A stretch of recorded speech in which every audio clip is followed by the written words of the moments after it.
Within the card game scene, cooperative card games have always been sort of an anomaly. They could never really have releases akin to Magic or Pokemon, and they always had to be released in sort of a board game format. But I'll be honest, I think that's really how they work best, and that's how they shine. They may never be the talk of the town or the biggest card game around, and they don't really need to be. They just need to be fun. And a new challenger is attempting to set into this cooperative card game and try to make it a name for itself. EarthBorne Rangers is a new co-op game made by EarthBorne Games and headed by former head of Fantasy Flight Games Andrew Navarro. This seems to have a nice little pop to it, and I like the idea, and I wish to talk about it. So, let's dig in. EarthBorne Rangers' main focus is something that makes it really interesting. It has a little focus on nature and adventure as akin to a park ranger. I think that's what they mean by ranger in this setting here.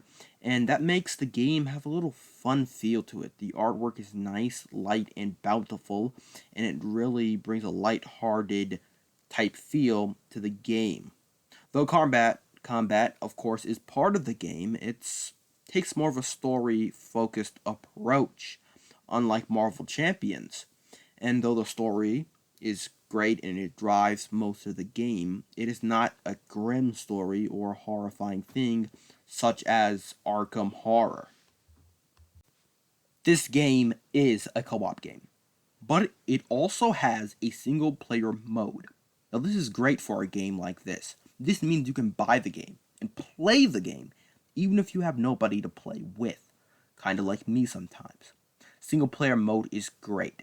It allows you to say if you're just bored one day, nobody's around, you're just maybe by yourself, you pull out the old EarthBorne Rangers and have a fun time. And that is always important in card games. Maybe you can't meet up with people.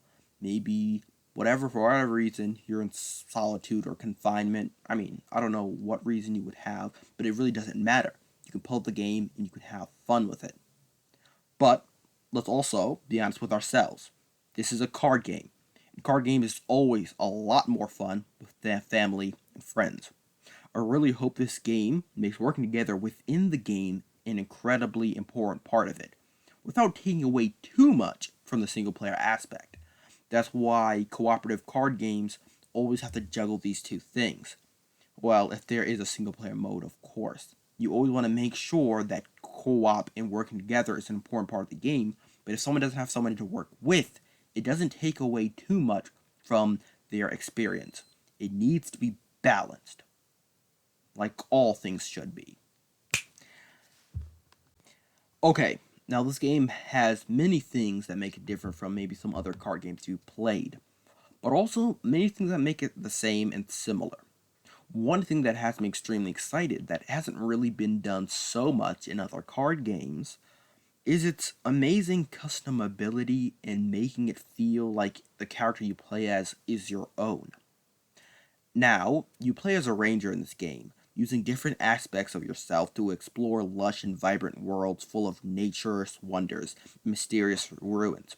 You can encounter majestic wildlife and contend with dangerous predators. Yeah, I got that off the Kickstarter page. That's the story though. In gameplay, you will get a fully customizable deck of cards, your own role card, which kind of is like your class card if you play D&D or something like that. And you have 4 customizable stats that make your ranger totally feel like your own. You can make up your own character's backstory, name, and all that type of stuff, which I admit, I don't really know what that could possibly have an effect on gameplay. Probably doesn't have any at all. But it's still fun to do. Some of the choices you make within the game also may change the game down the line later as the story unfolds, which means this definitely is something you can experience multiple different times and choose different outcomes, which is great. This game, for me, seems like a breath of fresh air. One that I was, quite frankly, in the dire need of.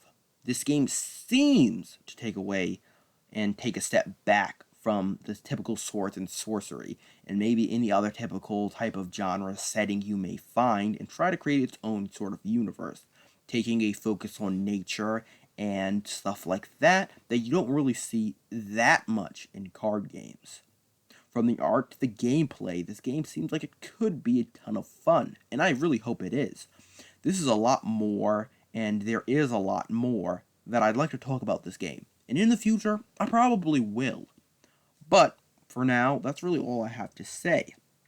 In any case, I'll fly.